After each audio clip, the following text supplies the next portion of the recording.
Ang fentanyl ay isang makapangyarihang sintetikong opioid na 50 tandang bawas 100 beses na mas malakas kaysa morphine. 2 milligrams lamang ng fentanyl, katumbas ng dulo ng lapis, ay nakamamatay. Ang fentanyl ay naging nangungunang sanhi ng overdose deaths sa US at kumalat na sa buong bansa.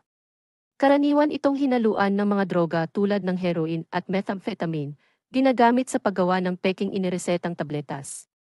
Ayon sa pagsusuri sa laboratorio, 7 sa 10 pildoras na nasamsam ng DE ay may nakamamatay na dosis ng fentanyl at mahigit 115 milyong fentanyl pills ang nakumpiska noong 2023 lamang.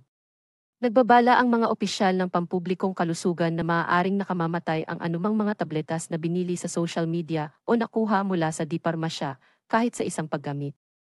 Ang mga huwad na tableta ay kahawig ng mga tunay na reseta at hindi madaling matukoy bilang peke. Kaya paano tumugon ang mga komunidad? Ang mga estratehiyang nakabatay sa ebidensya ay kinabibilangan ng pagpapalawak ng pamamahagi ng nalukson para baliktarin ang opioid overdose at pagtaas ng edukasyon sa prevention nito.